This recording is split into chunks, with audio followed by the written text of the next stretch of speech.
రేవంత్ రెడ్డి అవినీతి చక్రవర్తి 2 లక్షల కోట్లు అప్పు తెచ్చి కమిషన్లు మెక్కిండు 2 లక్షల కోట్లు అప్పు తెచ్చి కమిషన్లు మెక్కిండు.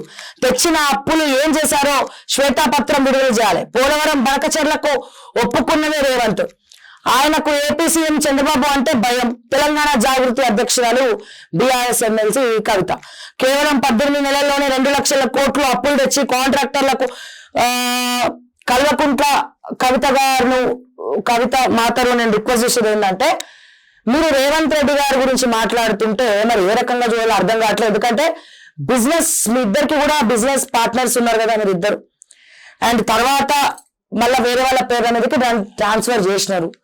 దానికి సంబంధించిన డాక్యుమెంట్స్ ఉన్నాయి, కంపెనీ పేర్లు ఉన్నాయి. ఇప్పుడు ఆ కంపెనీలు ఎవరిని మెయింటైన్ చేస్తున్నారో కూడా ఉన్నాయి. మరి మీరు బిజినెస్ పార్ట్నర్లు అయ్యింది, మళ్ళీ మీరే రేవంత్ రెడ్డి తిడతా ఉంటే, రేవంత్ రెడ్డి గురించి మాట్లాడుతూ ఉంటే నవ్వాలా, నమ్మాలా, ఆశ్చర్యపోవాలా అర్థం కానటువంటి పరిస్థితి. చాలా మందికి, నాకే కాదు చాలా మందికి ఇదే డౌట్ ఉంది. సో దయచేసి దాన్ని మీరు ఇంకొక ఎప్పుడైనా ఏదైనా సందర్భం వచ్చినప్పుడు ప్రెస్ మీట్ లో మరి దాని గురించి మాట్లాడితే బాగుంటుందని నేను అభిప్రాయపడతా ఉన్నాను.